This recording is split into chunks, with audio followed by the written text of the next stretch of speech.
السلام علیکم ورحمۃ اللہ تعالی وبرکاتہ۔ نحمده ونصلی ونسلم علی رسولہ الکریم، اما بعد فاعوذ باللہ من الشیطان الرجیم، بسم اللہ الرحمن الرحیم۔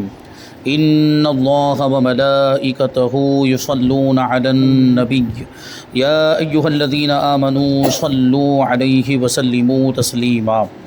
اللہم صلی علی سیدنا و مولانا محمد معدن الجود والکرم وآلہ الکرام وابنہ الکریم وبارک وسلم صلاۃ و سلاما علیک یا رسول اللہ صلی اللہ تعالی علیہ وسلم۔ قربانی کا بیان جاری ہے۔ اس سے پہلے والے درس میں قربانی کے تعلق سے ایک آیت کریمہ اور ایک حدیث پاک بیان کی گئی، اور قربانی کرنے کے ثوابات اور فوائد بیان ہوئے، اور قربانی نہ کرنے کے نقصانات، یعنی استطاعت ہونے کے باوجود اگر کوئی قربانی نہ کرے تو اس کے کیا نقصانات ہیں وہ بھی بیان ہوئے، اور کچھ متفرق مسائل بیان کیے گئے۔ اب آگے سوال یہ ہے کہ اگر کسی شخص نے گزشتہ 5 سال کی قربانیاں نہ کی ہوں، یعنی واجب ہونے کے باوجود 5 سال تک قربانی نہیں کی اس نے، جبکہ وہ اس پر واجب تھی، نہیں کی، تو اب کیا کرنا پڑے گا؟ اب ہر قربانی کے بدلے میں ایک ہی بکرے کی قیمت صدقہ کرے، یا گائے کے حصوں کے حساب سے 5 حصوں کی رقم صدقہ کرنا بھی جائز ہے؟ کیونکہ مسئلہ یہ ہے، جو اصل مسئلہ وہ یہ ہے، اسی پر یہ سوال انہوں نے ترتیب دیا ہے۔ اصل مسئلہ یہ ہے کہ قربانی واجب ہونے کے باوجود بھی اگر کوئی قربانی نہ کرے اور قربانی کے دن نکل جائے تو پھر ایک بکرے کی قیمت اس کو صدقہ کرنی پڑے گی، غریبوں کو، شرعی فقیر کو دینی پڑے گی ایک بکرے کی قیمت۔ تو کتابوں میں تو ایک بکرے کی قیمت ہی لکھی ہوئی ہے، لیکن جو عام طور پہ جو قربانی ہوتی ہے، یعنی جو صاحب نصاب قربانی کرتا ہے تو وہ ایک بکرے کی بھی کر سکتا ہے، اور بڑے جانور میں ایک حصہ بھی لے سکتا ہے، یعنی وہ ایک ہی بکرے کے قائم مقام بڑے جانور کا ایک حصہ ہو جاتا ہے۔ تو کیا یہاں جو بکرے کی بات کہی گئی ہے تو کیا یہاں پر بھی ایسا ہے؟ یعنی بکرے کی قیمت کو صدقہ کرنا ہے، اگر اس کی جگہ پر کوئی بڑے جانور کے ایک حصے کی قیمت صدقہ کر دے 1 سال کی قربانی کے بدلے میں، اسی طرح 5 سال کی قربانی کے بدلے میں 5 حصوں کی قیمت، جیسے بھینس ہے، بھینس کی جو قیمت بنتی ہے وہ نکال لے، مثال کے طور پر ہم ایک دم اچھے والی تندرست وہ موٹی تازی جو بھینس ہو، تقریباً 40-45 ہزار روپے اس کی قیمت بنے، تو اس کے 5 حصے، مطلب 40-45 ہزار روپے کے حساب سے آپ ایک حصے کی وہ جو ہے کہ اس کو تقسیم کریں تو ایک حصے کی قیمت تقریباً 7,000 روپے کے آس پاس بنے، تو ایک حصہ 1 سال کی قربانی کے بدلے میں مان کر یہ 5 سال کی قربانی ادا کرے، وہ تقریباً 35,000 روپے بنتے ہیں، یعنی 35,000 روپے دے دے وہ، تو کیا یہ کافی ہو جائے گا یا بکرے کی قیمت ہی صدقہ کرنی پڑے گی؟ یہ ایک سوال ہے۔ اور دوسرا سوال ہے کہ جس طرح زکوٰۃ کی رقم شرعی حیلہ کرنے سے مدرسے کی تعمیر میں لگائی جا سکتی ہے، کیا اسی طرح پچھلی قربانیوں کی جو رقم ادا کرنا لازم ہے وہ حیلے کے ذریعے مدرسے کی تعمیر میں لگا سکتے ہیں؟ یعنی زکوٰۃ کے تعلق سے مدرسے میں جو ہم پیسہ دیتے ہیں تو وہاں اب ظاہر سی بات ہر کوئی مستحق نہیں ہوتا، وہاں جو بچے پڑھنے والے وہ مالدار بھی ہوتے ہیں، مالداروں کے بچے بھی ہوتے ہیں، اور پھر یہ کہ وہاں ایسا نہیں کہ کھانا ہی کھلایا جاتا ہے، اس سے تعمیر بھی کی جاتی ہے، اس سے ظاہر سی بات ہے جو اینٹ خریدی جائے گی، جو سیمنٹ خریدی جائے گی، وہاں تو مالک بنانا نہیں پایا جاتا ہے، اس لیے وہاں حیلہ کیا جاتا ہے، اس کو شرعی حیلہ کہتے ہیں، مطلب کسی شرعی فقیر کو بلایا جاتا ہے اور اس کو مسئلہ سمجھا دیا جاتا ہے، اور اس سے کہا جاتا ہے کہ یہ مدرسے میں دیے گئے پیسے ہیں لیکن ان کو ایسے استعمال نہیں کر سکتے، اس لیے ہم آپ کو مالک بناتے ہیں اور آپ اپنی طرف سے مدرسے میں یہ آپ کو دینا ہے، مطلب یہ شرط نہیں لگائی جاتی، شرط لگائیں گے تو غلط ہو جائے گا، شرط لگانا درست نہیں ہے، اس کو مسئلہ سمجھا دیتے ہیں، پھر وہ خود اپنی مرضی سے ہی مدرسے میں دے دیتا ہے، اس کی بھی کچھ مدد کر دی جاتی ہے، وہ غریب آدمی ہوتا ہے تو اس کو بھی کچھ دے دیا جاتا ہے، پھر وہ اس کو مالک بنا دیتے ہیں مدرسے والے، پھر وہ اپنی طرف سے مدرسے میں دے دیتا ہے، تو اب یہ اس کی طرف سے ہوئے، اب یہ پیسے ہر جگہ استعمال ہو سکتے ہیں، اب یہ تعمیر میں بھی استعمال ہو سکتے ہیں، یہ کھانا کھلانے میں بھی استعمال ہو سکتے ہیں، یہ تنخواہ دینے میں بھی استعمال ہو سکتے ہیں، ہر جگہ استعمال، یعنی مدرسے کے جو بھی مصارف ہے سارے مصارف میں اس کو استعمال کیا جا سکتا ہے۔ تو زکوٰۃ میں جیسے اس طریقے سے شرعی حیلہ کیا جاتا ہے، تو کیا یہ جو قربانی کی جو رقم ہے، جو پچھلے سالوں کی جو قربانی کی رقم جو صدقہ کرنی ہے، وہ بھی حیلہ کرنے کے بعد مدرسے کی تعمیر میں لگا سکتے ہیں؟ تو پہلے سوال کا جواب کہ اگر کسی نے بلا عذر 5 سال تک قربانی نہیں کی تو اس واجب کو چھوڑنے کی وجہ سے گنہگار ہوا، اب اس سے توبہ بھی کرے اور اس پر ہر سال کی قربانی کے بدلے میں 1 بکری کی ہی قیمت صدقہ کرنا واجب ہے، گائے کے حصوں کی قیمت صدقہ نہیں کر سکتے، کہ کتب فقہ میں اس صورت کا یہی حکم بیان کیا گیا، یعنی وہ 1 بکری کی قیمت ہی دینی پڑے گی، وہ گائے کے حصے یا بھینس کے حصے کے برابر قیمت نہیں دے سکتا۔ تو اب ظاہر سی بات ہے بکری جو ہے وہ مہنگی ہوتی ہے، تو اس کی قیمت کے اعتبار سے اس کو دینا پڑے گا۔ اور دوسرے سوال کا جواب یہ ہے جی ہاں، گزشتہ سالوں کی قربانی کی رقم حیلہ شرعیہ کے ذریعے مدرسے کی تعمیر وغیرہ میں لگا سکتے ہیں، کیونکہ یہ صدقہ واجبہ ہے، اور صدقات واجبہ مثلا زکوٰۃ اور صدقہ فطر وغیرہ کا یہی حکم ہے۔ یعنی جس طرح زکوٰۃ مدرسے میں لگتی ہے، حیلہ شرعی کے بعد مدرسے میں استعمال ہوتی ہے، اور دوسرے صدقات واجبہ استعمال ہوتے ہیں، اسی طرح یہ جو رقم ہے یہ بھی ایک صدقہ واجبہ ہے۔ قربانی نہ کرنے کی وجہ سے جو اس پر صدقہ واجب ہو رہا ہے یہ بھی مدرسے میں دیا جا سکتا ہے، اور مدرسے میں حیلہ شرعی کرنے کے بعد اس کو استعمال کر سکتے ہیں۔ آگے سوال ہے کہ کیا فرماتے ہیں علماء دین و مفتیان شرعی متین اس بارے میں کہ اگر چار لوگ مل کر برابر رقم ڈال کر ایک بڑا جانور مثلا بھینس خرید کر بنیت قربانی ذبح کریں تو ان کی قربانی ہو جائے گی یا نہیں؟ حالانکہ بڑے جانور میں تو 7 حصے ہوتے ہیں، نیز ان میں گوشت کی تقسیم کس طریقے سے ہوگی؟ یعنی 7 حصے ہوتے ہیں، لیکن یہاں 7 لوگ نہیں خرید رہے ہیں، اس کو 4 لوگ ہی خرید رہے ہیں، اور 4 لوگ برابر قیمت لگا کے، جیسے ایک بھینس ہے 40,000 روپے کی ہے، تو 4 افراد مل کر 10,000 روپے نکال کر وہ ملا کر ایک بھینس وہ خرید رہے ہیں، جبکہ اس میں 7 حصے ہوتے ہیں، تو کیا اس طریقے سے ان چاروں کی قربانی ہو جائے گی یا نہیں ہوگی؟ اور اگر ہو جا رہی ہے تو پھر وہ گوشت تقسیم کیسے کریں گے؟ کیا 4 حصے کریں گے یا اب بھی 7 ہی حصے کیے جائیں گے؟ اور 7 حصوں کو پھر جب 7 حصے کریں گے تو 4 تو ایک حصہ تو دے دیا، جو 3 حصے بچیں گے پھر ان کا کیا کریں گے؟ تقسیم کی کیا صورت ہوگی؟ تو جواب دیتے ہیں کہ صورت مسئولہ میں، یعنی پوچھی گئی صورت میں ان 4 افراد کی قربانی ہو جائے گی، ان 4 افراد کی قربانی ہو جائے گی کہ بھینس، اونٹ وغیرہ جانوروں میں کم از کم ہر شخص کا 7واں حصہ ہونا ضروری ہے، اور اس سے زیادہ ہو تو کوئی حرج نہیں، یعنی 7ویں حصے سے کم نہیں ہونا چاہیے۔ جیسے 7 لوگ اگر اس میں شریک ہوں گے اور 7 لوگوں نے برابر حصہ ڈالا ہے، تو 7 لوگوں کے پاس 7واں، ہر ایک شخص کے پاس 7واں حصہ آئے گا تو قربانی ہو جائے گی۔ لیکن مثال کے طور پر ایک بڑے جانور میں 8 لوگ شامل ہو گئے، تو اب 8 لوگ اگرچہ برابر پیسے دے رہے ہو یا کم زیادہ دے رہے ہو، تو کسی نہ کسی کا تو 7ویں حصے سے کم ہو جائے گا، یا سب کا 7ویں حصے سے کم ہو جائے گا۔ اور برابر 8 حصے کر کے دیتے ہیں تو سب کا جو ہے کہ وہ 7ویں حصے سے کم ہی ہوگا، تو ایسے میں کسی کی بھی قربانی نہیں ہوگی۔ جتنے بھی لوگ اس میں شریک ہوئے ہیں سب کا کم سے کم 7واں حصہ ہونا ضروری، 7ویں حصے سے کم نہیں ہونا چاہیے۔ ہاں اگر زیادہ ہوتا ہے تو کوئی مسئلہ نہیں۔ اب یہاں پر 4 لوگوں نے مل کر جانور خریدا ہے، تو اگر اس کو 4 حصے میں تقسیم کریں گے تو 7واں کیا اس سے بھی زیادہ ان کے پاس پہنچے گا، تو اسی صورت میں کوئی حرج نہیں ہے۔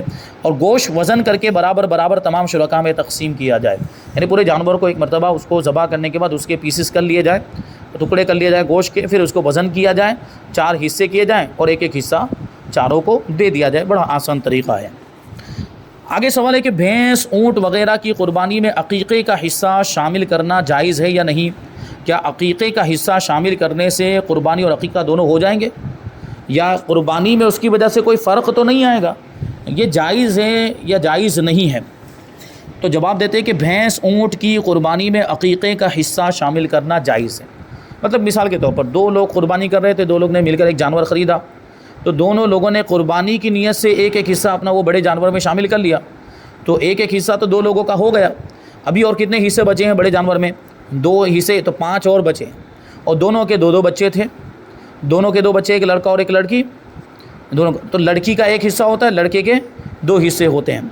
تو ایسی صورت میں آپ دیکھیں تو دونوں نے ملا کر اس میں حصہ شامل کرنا چاہا، تو اب اس میں 5 ہی حصے بچے ہیں، تو اب لڑکے کے 2 حصے ہیں، لڑکی کا 1 حصہ، دونوں اپنے لڑکا لڑکی کا حصہ شامل کریں گے تو پھر تو 6 ہو جائیں گے، تو کسی ایک کو چھوڑنا پڑے گا، یعنی کسی ایک لڑکی کا حصہ چھوڑنا پڑے گا، اور باقی کے 5 حصے اس میں شامل کیے جا سکتے ہیں۔ تو اس طریقے سے یہ پورا جانور، یا کم زیادہ بھی ہو سکتا ہے، جیسے مثال کے طور پر ایک ہی لڑکا تھا تو اس کے 2 حصے شامل کر دیے گئے، اور جو 5 حصے بچے اس میں سے آدمی نے اپنی قربانی کی بھی نیت کر لی، اللہ کے رسول صلی اللہ علیہ وسلم کے نام سے بھی اس نے قربانی کر لی، اللہ کے ولیوں کے ایصال ثواب کے لیے بھی، مرحومین کے ایصال ثواب کے لیے بھی 1-2 حصے، مطلب جو مرحوم کا نام لے کر ان کے نام سے کر دیے، تو یہ بھی درست ہے۔ یعنی ایصال ثواب کے جو حصے کچھ اگر بچ جاتے ہیں تو ان کو مرحوم کے ایصال ثواب کے لیے بھی قربانی کیا جا سکتا ہے، یا اللہ کے ولیوں کے نام پر بھی قربانی کر سکتے ہیں، غوث پاک کے نام پر، غریب نواز کے نام پر، اور اسی طرح اللہ کے رسول صلی اللہ علیہ وسلم کے نام پر بھی قربانی ہو سکتی ہے۔ ہاں کچھ لوگ اللہ کا نام لیتے ہیں، اللہ کے نام پر قربانی نہیں ہو سکتی، اللہ کے نام پر جانور ذبح کیا جاتا ہے، لیکن اللہ کی طرف سے قربانی کرنے کا کوئی مطلب نہیں۔ قربانی ایک عبادت ہے، اور عبادت کون کرے گا؟ جو بندہ ہے وہ عبادت کرے گا، وہ تو معبود ہے، اس کی طرف سے قربانی کرنے کا کیا مطلب؟ وہ تو خود معبود ہے، اس کو وہ کس کی عبادت کرے گا؟ وہ کسی کی عبادت نہیں، لوگ اس کی عبادت کرتے ہیں، سب اس کی عبادت کرتے ہیں، وہ تو معبود۔ تو یہ غلط ہے، بہت غلط طریقہ ہے، اللہ کا نام ڈالتے ہیں اس میں، یہ غلط چیز ہے۔ پورا جانور اللہ کے نام پہ ذبح ہو رہا ہے، یہ عبادت اللہ ہی کی ہو رہی ہے، لیکن ثواب پہنچایا جا رہا ہے، ثواب اللہ کے رسول صلی اللہ علیہ وسلم کی بارگاہ میں پیش کیا جا رہا ہے، یا کسی اللہ کے ولی کی بارگاہ میں پیش کیا جا رہا ہے، یا کسی مرحوم کو ایصال ثواب کیا جا رہا ہے، اور وہ جو اپنی طرف سے کر رہے ہیں وہ تو کر ہی رہے ہیں۔ تو کہتے ہیں کہ بھینس اونٹ کی قربانی میں عقیقے کا حصہ شامل کرنا جائز ہے، اور عقیقے کا حصہ شامل کرنے سے قربانی اور عقیقہ دونوں ہو جائیں گے، کیونکہ قربانی کے جانور میں دیگر واجبات یا نفل عبادت کی نیت کرنا جائز ہے، یعنی وہ گوشت میں جو نیت کی جائے وہ عبادت کی نیت ہونی چاہیے، یعنی قربانی کے علاوہ اگر دوسرے حصے میں اگر کوئی دوسری نیت سے شامل ہونا چاہتا ہے تو وہ نیت کسی نیک کام کی ہونی چاہیے، کسی ثواب کے کام کی ہونی چاہیے، خالی گوشت کھانے کی نیت نہیں ہونی چاہیے۔ تو جیسے عقیقہ یہ بھی ثواب کا کام ہے، اسی طریقے سے ولیمہ کرنا، یعنی اگر کسی کا نکاح انہی ایام میں ہوا اور اب وہ اسی میں قربانی کے جانور ہی میں ولیمے کا حصہ بھی شامل کرنا چاہتا ہے کہ 1-2 حصے مجھے دے دیے جائیں، میں ولیمے کے طور پر اس کو رشتہ داروں میں کھلاؤں گا کھانا تیار کروا کے، تو یہ بھی ولیمہ کرنا یہ بھی سنت ہے اور یہ بھی نیک کام ہے۔ اور اسی طرح اگر کوئی دوسرا واجب ہے اور اس کی نیت سے شامل ہوا ہے تو وہ بھی جائز ہے۔ قربانی کے جانور میں دیگر واجبات یا نفل عبادت کی نیت کرنا جائز ہے، اور پھر چاہے 7 حصوں میں سے صرف ایک ہی حصے میں قربانی کی نیت ہو اور باقی حصوں میں دیگر واجبات اور نوافل کی نیت ہو، جیسے کفارہ، قسم کا کفارہ بھی تو ہوتا ہے، یا کوئی اور کفارہ ہے، اس میں اگر جانور ذبح کرنے کی بات آتی ہے تو وہاں پر یہ کفارے کی نیت سے اس میں شامل ہو جائے، اور عقیقے کی نیت، قربانی اور تمام واجبات اور نوافل کی نیت اس میں صحیح ہو جائے گی، یہ سب صحیح ہو جائیں گے۔ آگے سوال ہے کہ اگر کوئی مسلمان جانور ذبح کرتے وقت تکبیر کہنا بھول جائے، اللہ کا نام لینا بھول جائے، تو اس ذبح کردہ جانور کا گوشت حلال ہے یا نہیں؟ مطلب یہ ضروری ہے کہ بسم اللہ اللہ اکبر کہہ کر جانور کو ذبح کرے، تبھی وہ جانور حلال ہو پائے گا۔ لیکن اگر کوئی بھول گیا، جان بوجھ کر نہیں چھوڑا، اگر جان بوجھ کر چھوڑ دے گا تکبیر کہنا، اللہ کا نام لینا چھوڑ دے گا، تو یہ تو کنفرم ہے کہ وہ جانور حلال نہیں ہوگا۔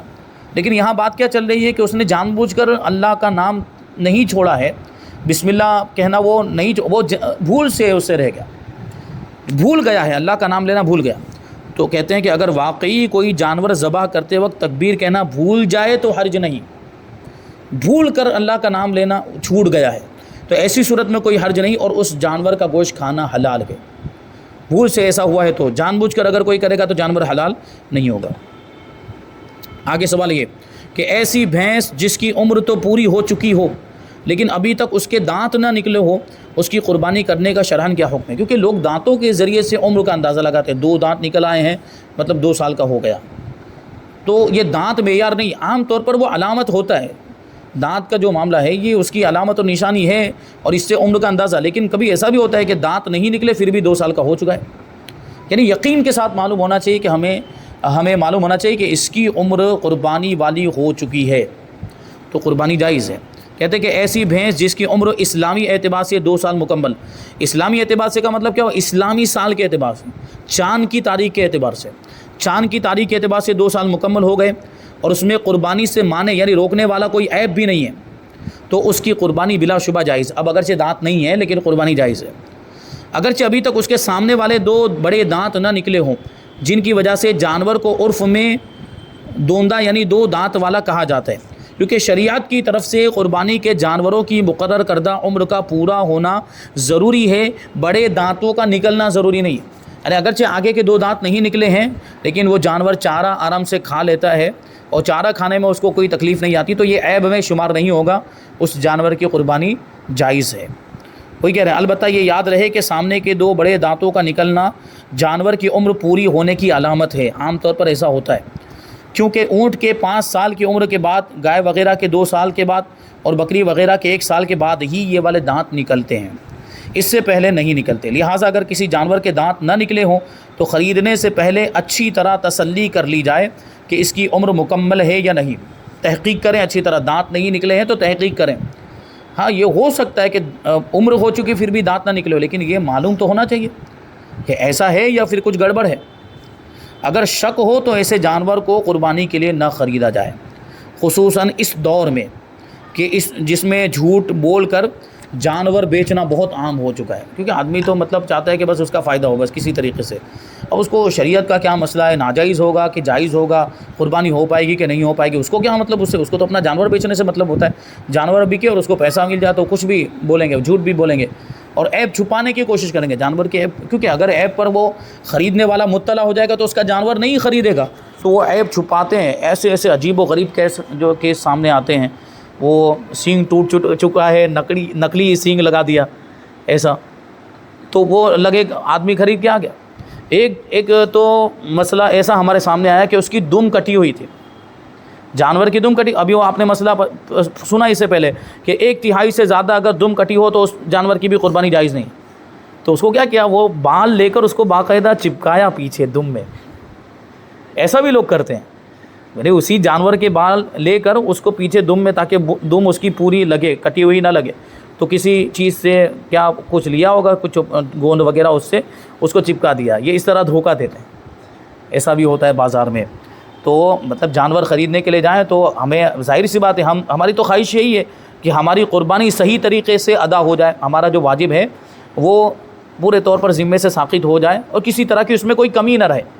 تو ہمیں جانور کی تحقیق کرنی چاہیے، جو جانور کے جو شرائط بیان کیے گئے، اس کی جو عمر بیان کی گئی اور اس میں کوئی عیب نہیں ہونا چاہیے. تو یہ ساری چیزیں دیکھنی چاہیے، پرکھنا چاہیے اور اس کے بعد ہی جانور کو خریدنا چاہیے. اس میں سب سے بہتر طریقہ یہ ہوتا ہے کہ 1 سال پہلے ہی سے ہم جانور خرید کے رکھ لیں. اور 1 سال پہلے تو پھر اگر عمر کم بھی ہے، لیکن جب آئندہ سال قربانی کے دن آئیں گے تو عمر ہو جائے گی، تو اس کو پالیں اپنے پاس رکھ کے. کیونکہ یہ بھی روایتوں میں آیا ہے کہ جانور سے جتنی زیادہ محبت ہوگی اتنا زیادہ ثواب ملے گا، اور جتنا زیادہ ہم اپنے پاس رکھیں گے اتنا زیادہ اسے لگاؤ ہو جائے گا، انسیت ہو جائے گی، محبت ہو جائے گی. جانور اپنے ساتھ رہے گا، وہ بھی گھل مل جاتا ہے، جانور بھی ہم کو جاننے پہچاننے لگ جاتا ہے. پھر جب اس کی قربانی کی جائے تو دل میں بھی وہ غم کی ایک کیفیت ہوتی ہے کہ ہم نے اس کو اتنا 1 سال تک رکھا، پالا، اس سے جو لگاؤ ہو چکا ہوتا ہے تو وہ زیادہ تکلیف ہوتی ہے. تو اس میں اور زیادہ ثواب ملے گا.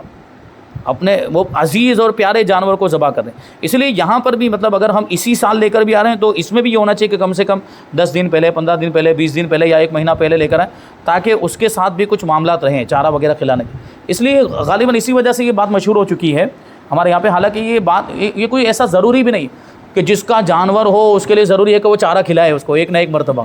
ایسا مشہور ہے، غلط مشہور ہے. کچھ چارہ کھلانا تو کوئی ضروری نہیں ہوتا. وہ شاید اسی وجہ سے مشہور ہوا ہے کہ بھائی چارہ کھلائے گا تو اس کے ساتھ کچھ لگاؤ ہو جائے گا. یہ وہ پر ایک مرتبہ چارہ کھلانے سے کون سا لگاؤ ہونے والا ہے؟ اس کو 15-20 دن تک رکھے اپنے پاس، اس کو پالے، اس کا دھیان رکھے، اس کی دیکھ بھال کرے، تب کچھ لگاؤ اور انسیت کے معاملات ہوں گے. ایک مرتبہ چارہ کھلانے سے کیا ہو جائے گا؟ تو یہ مشہور کیا ہوا ہے لوگوں نے. تو اس طرح کے معاملات اور مسائل بھی سامنے آتے ہیں. آگے ہے کہ کسی نے قربانی کا ایسا جانور خریدا جس کے سینگ جڑ سے نکال دیے گئے تھے، سینگ پورا اکھاڑ دیا، پھر اس کا زخم بھر کر ٹھیک ہو گیا. ابھی یہاں سے سینگ اگر جڑ سے اکھاڑ دے تو یہاں وہ جو اس کی جڑ والا حصہ وہاں پہ زخم نظر آئے گا، گوشت نظر آتا ہے، لیکن بعد میں وہ زخم بھی بھر گیا اور ٹھیک ہو گیا. سینگ اب موجود نہیں ہے لیکن یہ حصہ برابر ہو گیا، وہ زخم اب موجود نہیں ہے.